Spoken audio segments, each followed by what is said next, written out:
20 yoshimda bir o'zim boshqa bir davlatga qanaqa qilib kelib qoldim, bir oydan beri qanaqa qilib yashayapman, uyimdagilar qanaqa qilib ruxsat berishdi.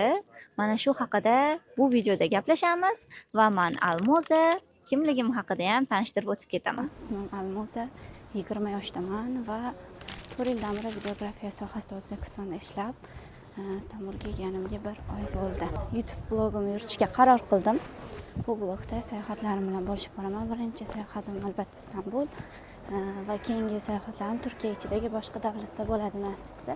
Birinchi videomni albatta o'zimni tanishtirish va qanaqa qilib bir o'zim bu yoshda Istanbulga kelganim haqida o'ylashaman sizlar bilan. Men aslida Turkiyani 15 yoshimda tanisha boshlaganman va 15 yoshimdan muhabbatim ortgan. Ya'ni nima bo'lgan? Hozir ko'rsataman sizlarga. Men hozir yonimda olib kelganman. Feslen kitobi bor edi. O'sha paytda endi chiqqanda, 15 yoshimda endi kitobga qiziqayotgan paytlarim Feslen kitobini olib o'qib ko'rganman. Va u turetskiy kitob, uni ichida mana Feslen belgilaganlarim. Bu kitobni 7 marta qayta o'qiganman yoqqanidan. Mana va shu kitob sabab mening Turkiyaga bo'lgan muhabbatim yana ham oshgan 15 yoshimda. Va Turkiyaga ketishga qaror qilganman. O'z yoshligimdan juda ko'p sayohat qilishni xohlardim, lekin qaysi davlatligini bilmasdim. Mana shu kitobni o'qiganimdan keyin boshqa turetskiy kitoblarni o'qishga kirishdim. Turkiya haqida ko'proq ma'lumot olish uchun va undan tashqari turk tilidagi kitoblarni ham o'qiy boshladim. U paytda turk tilini bilmasdim.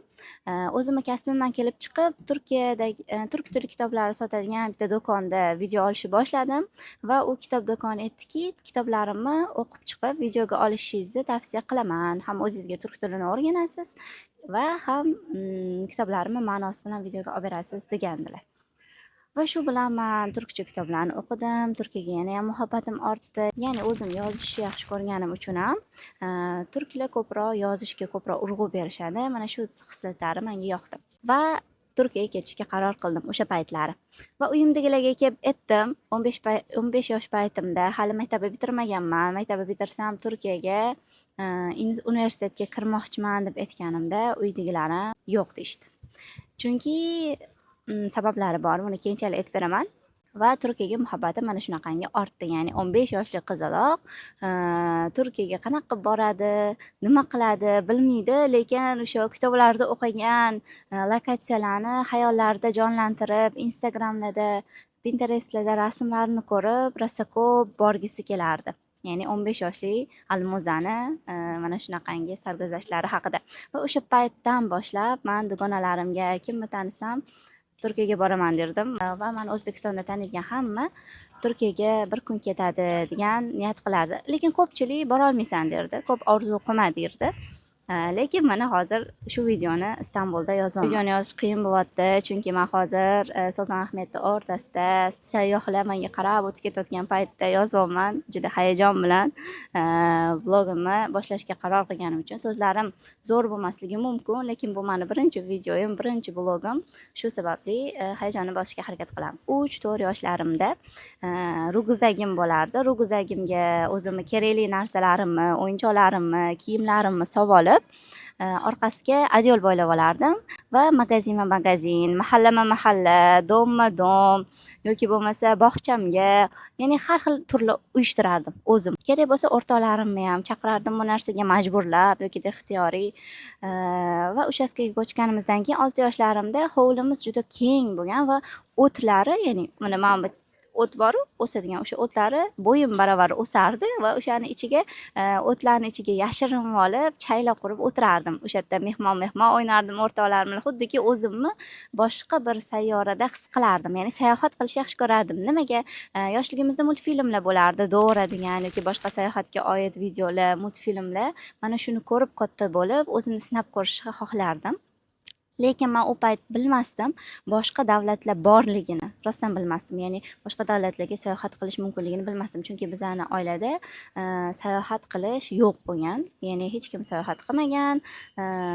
Sayohat qilish shunchaki vaqtni ketkazish hisoblangan yoki umuman ko'p pul ketadi deb o'ylab hech kim sayohatga qadam bosmagan.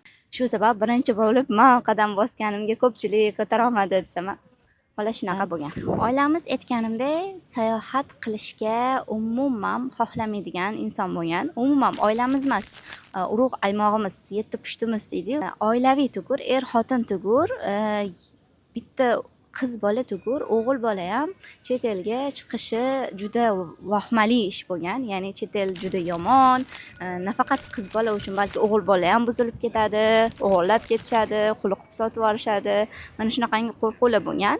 Shuning uchun bizani urug' aymog'imizda sayohat juda qimmat. Chet elga borib o'qish umuman imkonsiz narsa bo'lgan. Va shunga qaramasdan men orzu qilishda davom etganman. Mani oyim yoki dadam bu narsaga unaqa qarashmagan.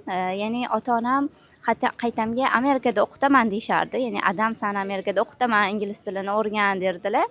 Lekin Amerikaga borgim kelmasdi meni. Chunki Amerika bilsanglar, tabiatan shahar emas, sun'iy shahar. Ya'ni binolari bor, baland-baland, to'g'ri, u ham rivojlangan zo'r shahar, lekin meni ruhiyatimga tabiatli, qanaqadir hissiyotli shaharlar mos keladi.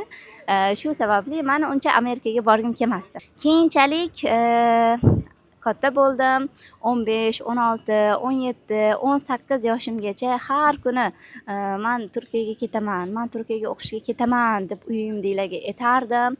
Har doim rad javobini olardim va juda ham umidim susib qolardi. Nima bo'lardi?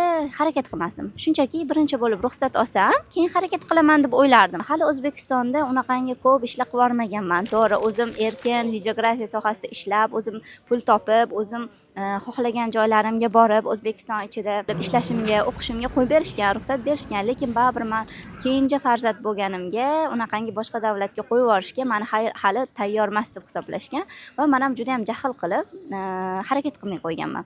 O'sha 18 yoshga kirganimda men o'ylardim, 18 ga kirsam men erkin bo'laman, menga hech kim bosim o'tkaza olmaydi, ya'ni qizil pasport olsam ketib boraman deb o'ylardim va o'shanda 18 ga kirishim bilan 1-2 oy o'tgandan keyin pul to'plab qizil pasportga ariza topshirib kelganman.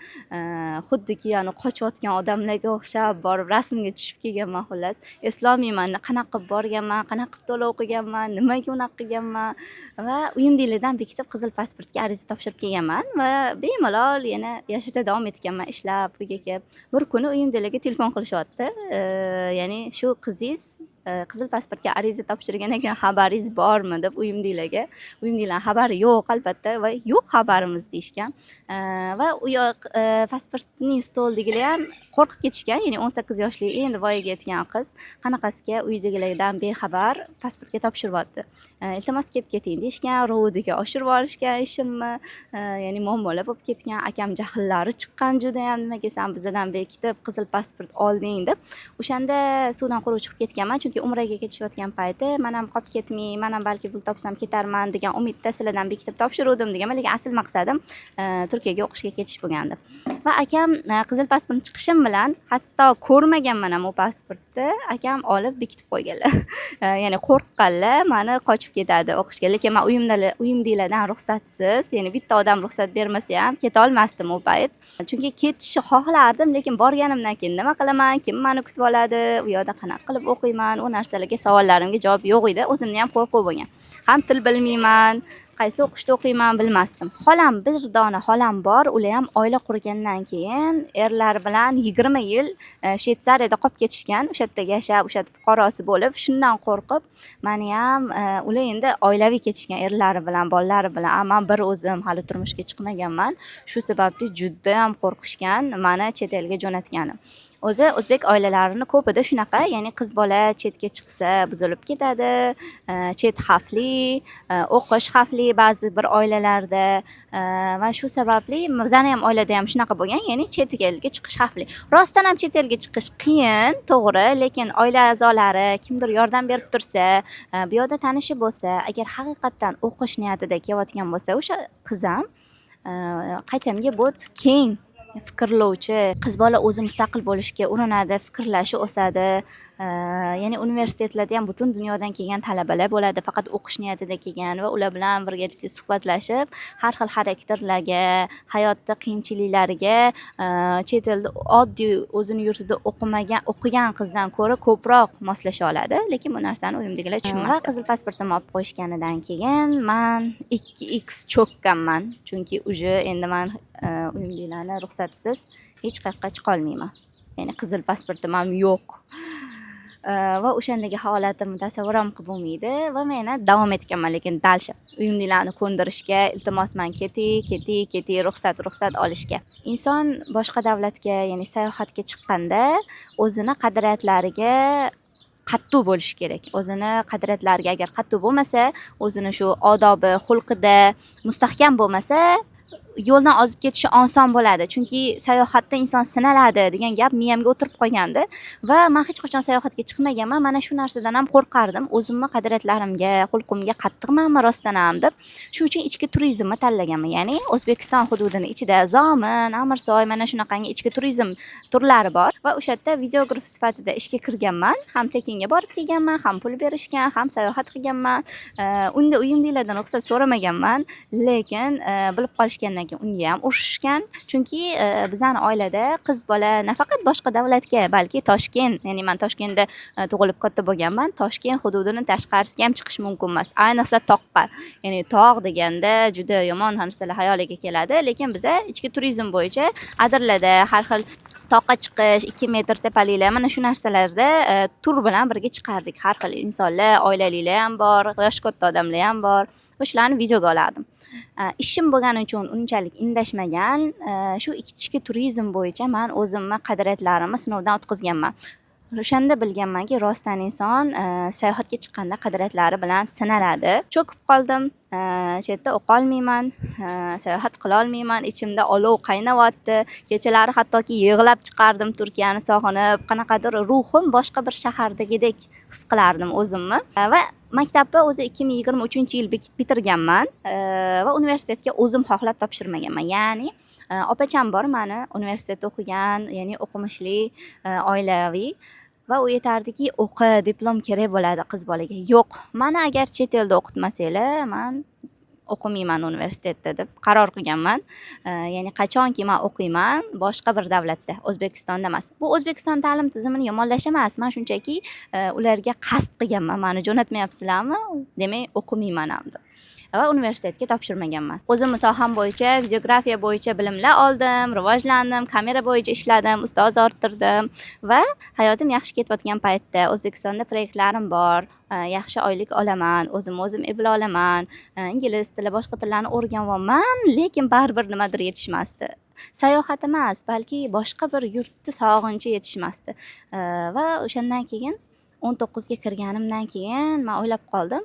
Men chet elga ketaman derkanman, lekin o'zim harakat qilmayman. Ya'ni na turk tilini o'rgandim, Turkiya burslari bor edi, na ularga topshirib ko'rdim. Ya'ni ruxsat berishmasa, baribir qolib ketaman deb harakat qilmadim. Ya'ni baribir inson harakat qilib ko'rsa, ruxsat bermayotgan odam ham demak bu harakat qilyapti, natija his qilyapmiz deb ham ko'ngli xavotir arishi mumkin. Baribir oila a'zolari nimaga ruxsat bermaydi? Xavotir oladi. O'zini o'zi eplay olmasachi, u yurtda qiynalib qolsachi, hali yosh-ku degan narsalar o'tadi, ham qiz bola degan narsalar. Va 19 ga kirishim bilan aqlim ishlab qoldi. 1 yil davomida, ya'ni 20 yoshimga qadar men uydan uzoqlashish fikrini tuzib chiqdim. Ya'ni bu nima degani? Uyimdagilar mendan uzoqroq turishga, ya'ni uyda bo'lmasligimga ko'nikishligi uchun men qarindoshlarimnikida ko'p qoladigan bo'ldim. Xola, amma, amaki, opacham yoki boshqa qarindoshlarim, ya'ni meni xolalarim, amakilarim ko'p. Ularnikida 2 kun, 3 kun haftalab qoldim hattoki. Ya'ni ular ham meni yaxshi ko'rishadi va yoshligimda hech qachon qarindoshlarning uyida yotib qolishga ruxsat berishmagani uchun men qolganimga xursand bo'lishdi qaytamga. Har xil qarindoshlarimnikiga 1 yil davomida ko'p muddat turdim. Uyimga kam keladigan bo'ldim. To'g'ri, uyimdagilar nimaga uyga kelmayapsan deb urishdi ham. Qarindoshimniki dedim, uyimiz uzoq, meni ishlarimga shaharga uzoq bo'lgani uchun uyimiz uzoqlik qilyapti, kech qolib ketaman deb bahona qildim. 1 yil davomida, ya'ni qarindoshlarimnikida planlashtirilgan holatda yashadim. Ya'ni uyimdagilar mensiz yashashga o'rgansin. va undan keyin o'rganishdi. Menga hattoki qayerdasan deb telefonam kam qila boshlashdi. Ya'ni bu qarindoshimnikidaman, bu qarindoshimnikiman deb o'zim aytishni boshladim.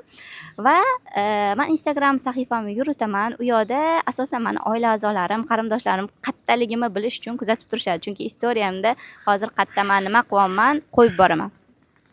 Shu orqali mendan xavotir olmaydigan, ya'ni menga o'sha ishonadigan darajaga yetishdi.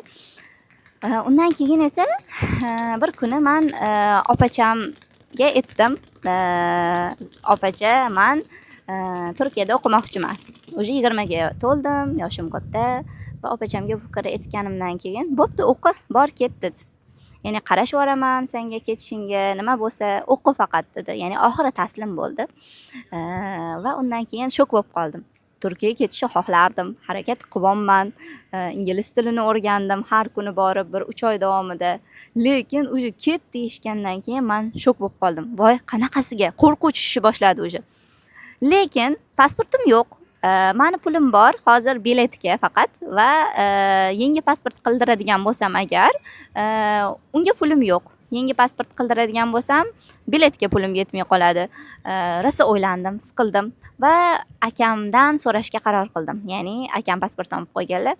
Akamga borib, "Aka, men Turkiyaga o'qishga ketmoqchiman. Iltimos pasportimni bering" dedim. "Yo'q" dedilar. To'g'ri tushuntirishga urindim, opacham ham tushuntirishga urindi. Ya'ni o'qib kelsin, chet el yomon emas. Hozir zamonaviy, hamma borib o'qiyapti. Ya'ni ham bu xavfsiz hududga, Turkiyaga ketyapti, ya'ni Istanbulga. Istanbulning ko'p hududlari xavfsiz, ya'ni o'qiydigan insonlar uchun dedi. Va undan keyin akam baribir qarshilik bildirdilar va juda ham qattiq yig'ladim. Xonamga kirib qattiq yig'ladim. Akam chunki baqirib bordilar, oxiri bormaysan deb. Va undan keyin chiqdilarki, akam aytdilarki, agarda men ruxsat bermasam ham, sen taqdiring bo'lsa, taqdiringga yozilgan bo'lsa, baribir ketasan, xavotir olma deb o'zlarini ko'ngillarida, o'zlarini vijdonlarini oqlab meni ovutib ketdilar. Lekin shu gaplari o'zlariga qarshi ishlaganini bilmasdilar. Nimagaki, men o'sha gaplaridan ilhomlanib, demak, akam rozi. Agar men qochib ketadigan bo'lsam ham, ya'ni akamga aytmasdan ketadigan bo'lsam ham, akam rozi. Shundan keyin pasportimni ilk marotaba akamni xonalariga kirib, ruxsatlarisiz xonalardan izladim. Bu juda yomon narsa, chunki men kimnidir xonasidan nimadir qidirish qobiliyatim yo'q edi, lekin o'zimni narsamni qidirayotganim uchun o'zimni ko'nglimni to'q tutib xonalariga kirdim. Va akam ko'p narsani qanaqadir qiyin joylarga bekitmasdilar. Akam oddiy, oson, hamma ko'radigan joyga bekitib qo'yadilar. Shuning uchun shunchaki shkafni ochib, pasportlar turadigan joyga qaradim va qarasam, pasportim turibdi. Ism familiyam yozilgan. Birinchi ishonmadim, bu meni pasportimmi? Va o'sha payt ko'zimdan yosh chiqib ketdi. Nimagaki, meni qo'limda pulim bor, biletga yetadi, pasportga yo'q. Akam u gaplari, opacham ruxsati, men qarashaveraman degan gapi va pasportimni topilishi. 2 yil ichida topilmagan pasportim 20 yoshga to'lganimda o'zidan o'zi topilishi. Demak, borishim kerak degan fikrni oldim va pasportimni olib opachamnikiga uchdim. Undan keyin esa opachamga ko'rsatdim, mana pasportimni topdim, biletga pulim bor, sotib olaman 1 oydan keyinga. Ya'ni Ramazon oyi payti edi. 1 oy keyingi, ya'ni 8-mart kuni, 7-mart kuniga bilet sotib oldim. Online. Ichki turizmda ishlagan joylarim menga foyda berdi. Ichki turizm, tashqi turizm bo'yicha ham biletlarni, turlarni tashkillashtirardi va menga yordam berib, o'sha biletimni sotib olishga yordam berishdi. Arzonga, komfort, yaxshi joydan. Hayajonim kuchli, akam bilmaydilar, qarindoshlarimiz bilmaydi, faqat opacham biladi. Endi nima qilaman? Qanaqa ketaman akamga aytmasdan yoki 1 oy ichida akamni ko'ndira olamanmi? Akam ko'nadimi? Qo'rquv, umid, quvonch, hamma hislarim bitta bo'lib ketgandi. Va 1 oy davomida na ishla oldim, na yash oldim. Ya'ni 1 oy tezroq kelishini kutdim. Va 1 oy ichida men kundalik tutishni boshladim. Ya'ni shunchalar darajada hislarim ko'payib ketganidan qo'rquvlarimni yozib boshladim. Chunki insonlar qo'rqitishdi. ya'ni chet elda yashash oson emas, ayniqsa Turkiya juda xavfli, ya'ni xavfsiz degan narsalarni fikrlarimga qarshi juda ko'p to'sqinliklarga uchradim. Hattoki bilet sotib olganimdan keyin ham qiz bola boshingga bitta o'zing borma, qarindoshlarimga sekin-sekin aytishni boshladim, xolalarimga, ya'ni akam bilmasin, uyimdagilar bilmasin degan holatda. Xolalarim ham shok holatda, chunki bizani urug'imizdan qiz bola bunaqangi chet elda o'qish chiqmagan, nima bo'ladi, yana bekitib ketyapti akasidan. Juda xavotirli bo'ldi. Bir oy ignani ustida yashagandek yashadim. Chamadonimni xolamnikida yig'dim. Juda detektiv. Orada Enola Holmes degan kino bor edi. Ya'ni Sherlock Holmes singlisi. Ana shu ikkita seriyali kino. O'shani ko'rdim. Ya'ni u qiz o'zi uydan qochib, o'zini maqsadiga erishishga harakat qiladi. Undan ilhomlanib ketdim. Ya'ni baribir inson ko'rgan kinosidan ilhomlanadi. Va shundan keyin qo'rquvlarimni yengishga harakat qildim, chunki o'sha kinoda uni onasi har xil nasihatlar bildirgan, qo'rquvini yengish uchun, harakat qilish uchun, boshqa qilish uchun. Va shundan keyin 5 yillik orzum amalga oshyapti. To'g'ri, hamma qo'rqityapti meni, lekin men bilet sotib olib bo'ldim. Meni pasportim topilib bo'ldi. Hamma rozi. Men o'sha ketyapman. Bir oy ham vaqtim qolmadi o'tdi bu yurtda qolishga. Men sayohat qilaman. Birinchi Turkiyaga, keyin boshqa davlatlarga. O'sha menda sayohat eshiklari ochiladi va bundan xursand edim. Chunki men 2026-yil kirganida daftar tutgandim, maqsadlar daftari. O'zi maqsadlar daftarga yozganingiz uchun amalga oshmaydi. Uni yozib qo'yib, har doim o'qib, eslab ko'proq harakat qilishga undagani uchun amalga oshadi. Men shunaqa hisoblayman. Yozgani uchun emas, uni ko'rib amalga oshirishga harakat qilganingiz uchun amalga oshadi. Shuning uchun maqsadlar yozilishi kerak, ya'ni doim ko'rib turishingiz uchun. Va o'sha yoqqa yozgan ekanman, turmushga qurgunimgacha 35 ta davlatga sayohat qilaman. Istanbul shahriga esa Ramazon oyida boraman. Ya'ni Ramazon hayitini u yoqda o'tkazaman. Mana shu narsalarni yozganimda, men Istanbulga kelish planim hattoki hayolimda ham yo'q edi. Va rostdan ham Ramazonni 15 kunidan keyin 15 kun bu yoqda o'tkazdim. 15 kun qolganda keldim. O'sha kun, ya'ni uje 7-mart men Istanbulga uchib ketadigan kunim. O'sha kuni ham hattoki kechgacha syomkada bo'lganman. O'zim kasbimdan kelib chiqib, istoriya ham qo'ygandim. O'rtoqlarim shu kuni ham syomka desammi deyishgandi. Ya'ni bu yoqdagi ishlarimni bitirib ketishga iloji boricha harakat qilgandim. Va dugonalarim juda xafa. Men ketib qolayotganimdan, ularni tashlab ketayotganimdan, lekin baribir orzularimni ular ushalishiga harakat qilishim kerak edi. Shu sababli inson o'zini orzulari, maqsadlari tomon yurish kerak. Meni orzuyim faqat Turkiyaga kelish emas. Meni orzuyim faqat sayohat qilish emas. Meni orzuyim, maqsadim bundan-da yuqori. Shunchaki sayohat qilish, Turkiyaga kelish, universitetda o'qish, bu shunchaki maqsadim yo'lidagi yo'l. Bu maqsadim haqida sizlarga aytib o'tirishim hali shart emas. Va shunaqa bo'ldi. Men o'sha samolyotga chiqaman, ko'pchilikni tashlab ketyapman, ishlarimni tashlab ketyapman, yangi hayot qurishga ketyapman, umuman nol holatda ketyapman. Borganimdan keyin nima bo'ladi, nima qilaman? To'g'ri, bu yoqda do'konalarim bor.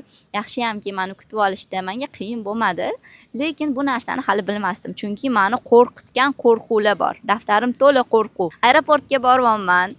Ya'ni meni butun xolalarim bilib bo'lgan, faqat akam hali ham bilmaydi. Xolalarim yig'ilishib, xolalarimning qizlari meni kuzatishdi, ya'ni bayram qildik. Kechki reysda uchadigan bo'ldim. Yig'ilib, o'tirib, ovqatlanib, hammadan duo olib chiqib ketdim uydan. Dugonalarim hech qaysi aeroportga kelishmadi. Ya'ni ba'zi sabablarga ko'ra kela olishmadi. Men birinchi prank qilishyapti deb o'yladim. Ya'ni bormaymiz deb hammaligisi aytishdi. Kechkisi men bo'lgani uchun, lekin bunaqa darajada kutmaganim. Ya'ni men boshqa ko'rishmaydi.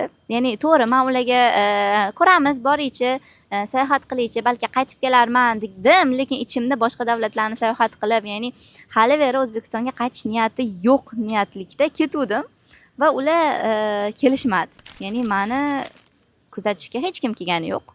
opacham ham tashadi, ketdi sirazi va aeroportda yolg'iz qoldim. Juda ham yolg'iz his qildim o'zimni. Bir tarafdan xursand bo'ldim, ya'ni orqamda kimdir qolib ketyapti deb qayg'urmayman, his qilmayman, lekin kattakon aeroportda bir o'zim. Juda ko'p o'rtoqlarimni boshqa davlatlarga kuzatganman, Arabistonga, Turkiyaga. Aeroportga kechasimi, ertalabmi, kunduzimi farqi yo'q. Men aeroportga ularni kuzatishdan juda xursand bo'lardim. Yig'lab qolardim orqalaridan. Vala ketishyapti, men qachon ketarkinman, shu aeroport to'sig'idan qachon o'tarkinman derdim va o'sha payt o'zim o'taman, lekin oldimda hech kim yo'q. Va undan keyin registratsiyadan o'tdim, aeroportda to'sig'idan o'tdim. Juda boshqacha hissiyot.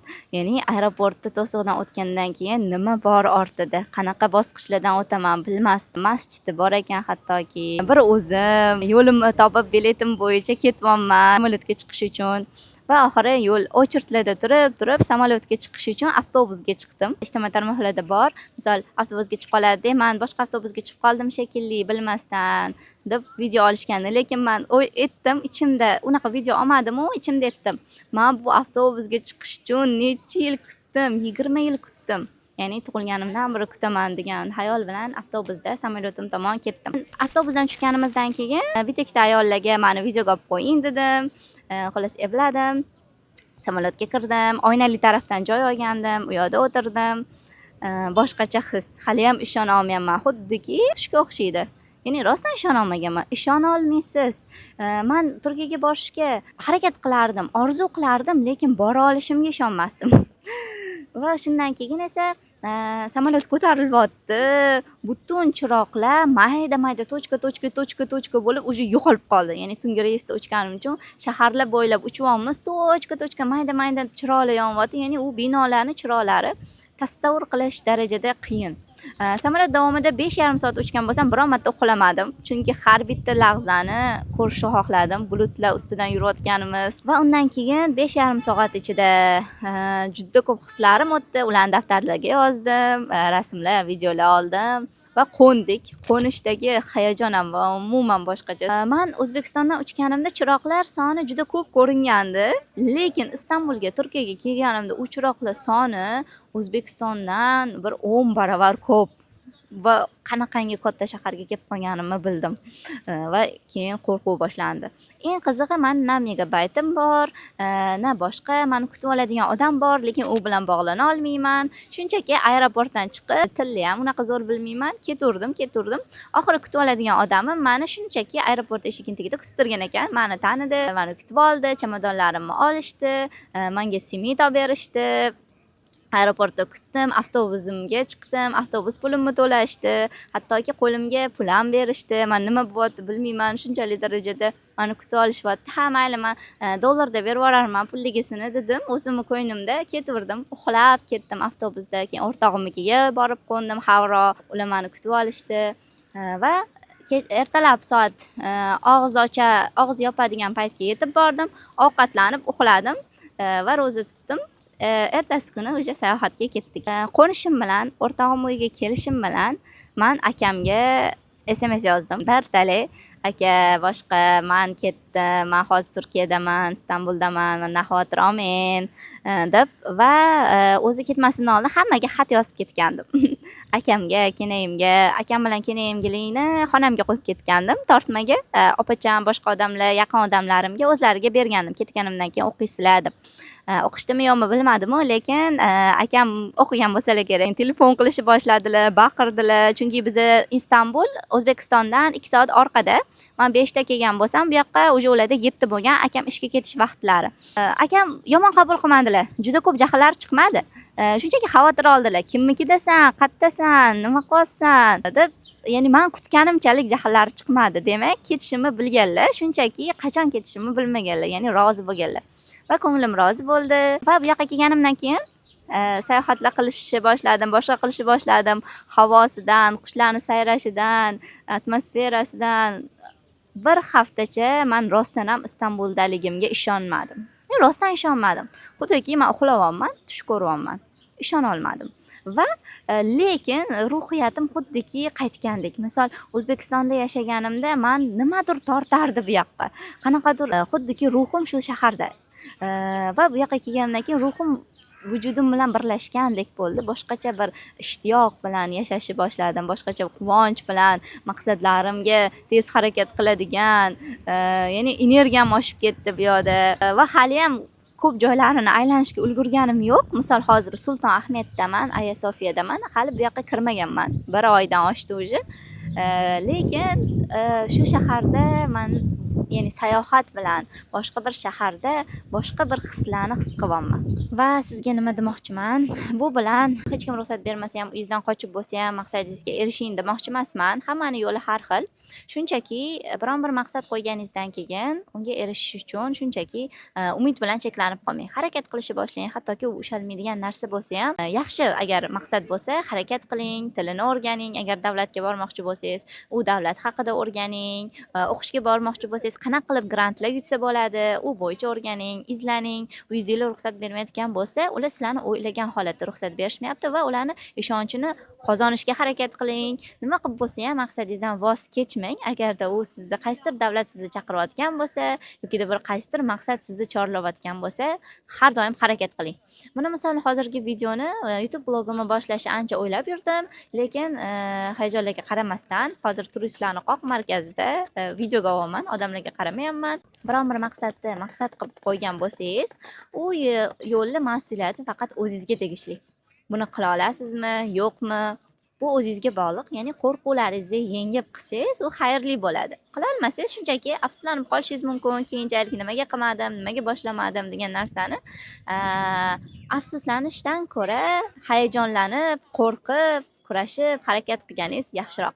Va meni kuzatishda davom eting. Keyingi videolarimda Turkiya hayoti, o'ta qadriyatlari, 1 oy ichida nimalar qildim, qayerda yashadim, qayerda yashayapman, universitetlari yoki boshqa davlatlarning hayotlari haqida video rolik qilib boraman.